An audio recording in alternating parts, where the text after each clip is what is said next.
So I'm doing a video today showcasing the Retroid Pocket Plus.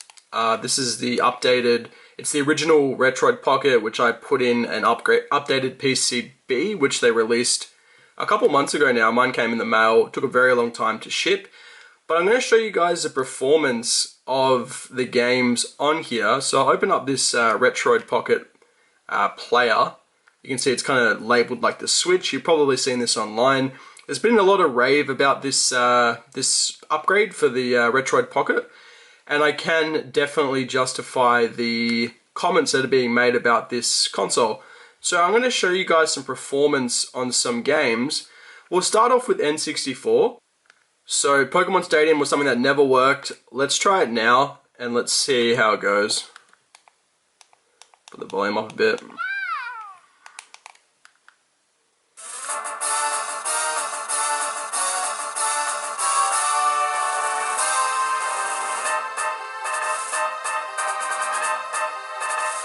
You can see that there's no issues whatsoever. It looks near perfect. I really can't fault it at all. So, yep. Press start. You can see that all this used to be really glitchy. And you couldn't even read the text. So now you can read everything. You can see all this stuff. Because beforehand it was just random images that looked like they were glitched out because it just couldn't handle it. Now, if we just have a look at it, we can see everything. You can see all the text.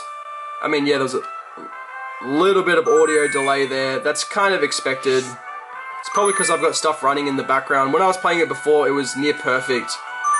So I'm going to run the game first. You can see there's some audio glitches. A little bit of bugs. Let's just choose whatever. I don't care. But I think the performance issues are just because I've got things running in the background. But you can see here, like, even this screen had a lot of issues. And the performance... how do I do this again? Yes. There we go. We're finally underway with Pokemon Tournament Pokecup Pokeball. We have a large distinction. It looks great. It looks really, really good. It does bring new life to these old games. And you can see that if I just do, I don't know, whatever that does. They go into battle post. There's no issues. It's going to do a slash. Here's the first move. And the weak spot. Looks great. Looks really great. So that's the first game I've got. The next one I want to show you is Goldeneye. Let's check that one out. Now, Goldeneye has always had problems. It's never been 100% emulated on a portable device, unless you have something like a Switch or something powerful enough to run it, but nothing as small as this. That looks really good. So let's get this up.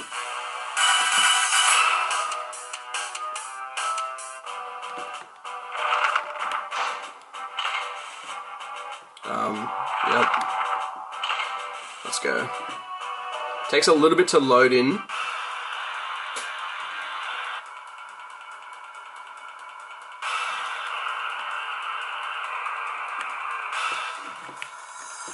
Okay. Let's press start. Okay, here we go. So we're in. And as you can see, it's pretty good. You can see on the edges there, on the left and right, there is some screen tearing, which is pretty... How do I shoot? There we go. It's expected with a console like this. Kill that guy. I'm a maniac, so I just run down here with no regard for human life. Is there another person? No. But when I head down here, which is usually the glitchy spot because there's a truck moving and there's people shooting you and there's a whole bunch of things going on the N64 it does lag a fair bit, but you can see here it still holds somewhat of a decent frame, probably around 10-15 frames. Nothing crazy, you know, you're not going to expect madness out of this, but you can see that it's a lot better than what it was, and it's playable. I haven't played through the whole thing, and I know that the controls aren't the best. Where's that guy that's usually there? Yeah, so you get the idea. So that one runs pretty good. Definitely playable. Now there's one more game I wanted to show that does run fine on this. So beforehand, when I had the Retroid Pocket, the main reason I bought it was I could play ROMs of Super Mario 64, because I'm a big Super Mario 64 fan, and I really wanted to play some fan-made ROMs by Enzo. I can't remember what his name was, but that guy that makes really good games. So here's Star Road, which is a really classic one ROM that never worked on the Retroid. And you can see here, I've loaded in a game because I was playing it before. It's really good. And this is a ROM of Super Mario 64, a hack that runs really well. And you can see that there is no frame rate issues that I can see of. There is some when it gets to the cutscenes, but this is pretty damn good. Definitely playable. So you can now finally play ROMs on your Retroid Pocket 2. Let's do Last Impact. Here we go. So yeah, I was playing this before. This is really good. It's really detailed as well. The music's awesome. It is exactly the same as Super Mario 64. It's the same thing, just everything's been updated and it looks really nice. So that's a lot of fun to play. If you're looking for something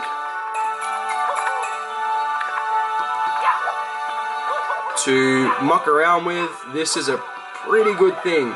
And if you've already got a Retroid Pocket, I would highly recommend just getting the PCB, the motherboard, just buying the Plus motherboard and replacing it like I did, because then you don't spend too much money and it's really worth the updates. So last one I will show, the final one, is going to be Turok. I'll show you guys that Turok has never really run on anything that I've had portably. I just wasn't able to get it to run ever. But you can see here, if I can resume the game, the controls are really hard in this. You probably need to map the controls because they're a bit weird. But you can see that, you know, there we go. Let's pull out the bow. There we go. How do I actually turn? There we go. Here we go. But you can see that it is definitely playable. You can see the fire animations of how the frames are. It looks fine. It's really good. So that's definitely playable. So I'm gonna go to the Retro Launcher. And I'm gonna go to Dreamcast.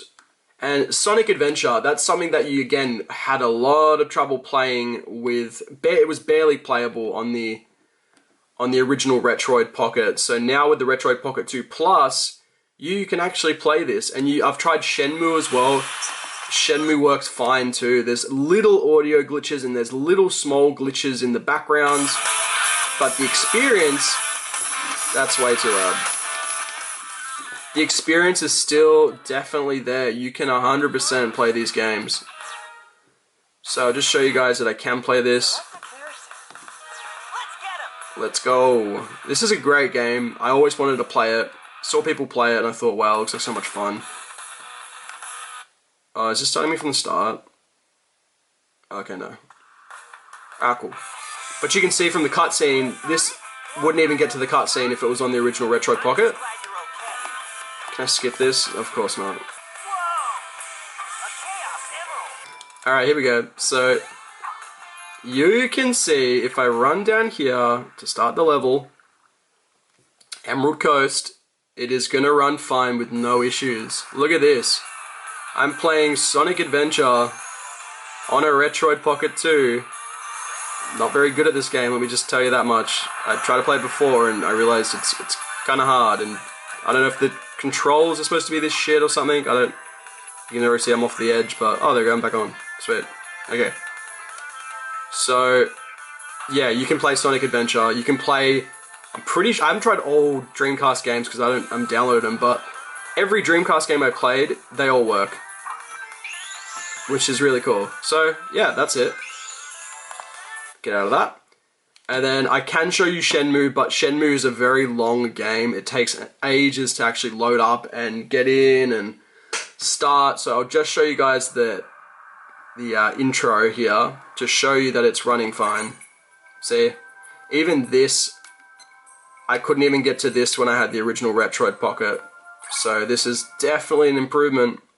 Massive improvement. And I'm not going to show you anything else because everything else before it ran fine on the original Retroid Pocket. The only issues that the Retroid Pocket ran into was things with the Dreamcast, N64. Of course, PS2 I still think is out of the question just because the limitations of this device. But you can see that if you remember on the original Retroid Pocket, like Shenmue's face would have a whole bunch of random things on it, and the effects would just look terrible. The audio would be super glitched and really slowed down till it sounds like a dying cat. Now it is a lot better. It looks good. You also have a fast forward button, which is select. As you can see, you can fast forward all this because Shenmue has a lot of dialogue. So if you're playing through these old games again that are super slow, some of the emulators have a fast forward button. Usually it's select. And you can just keep playing if you want to listen to the dialogue. But you can see in the face there used to be a lot of texture issues was mainly what the problem was. But yeah, this is just a big long intro. And that's really it, guys. So that is the Retroid Pocket 2 Plus. Just a quick little overview there of what it can offer. I think it really is worth the money just to upgrade the motherboard. I probably wouldn't suggest buying a new Retroid Pocket 2 because I think if you've already got a Retroid Pocket, you probably just want to buy the motherboard and not a new one. Unless you want a second one, it's up to you. But that's really all I've got for today, guys. Thanks for watching. Bye-bye.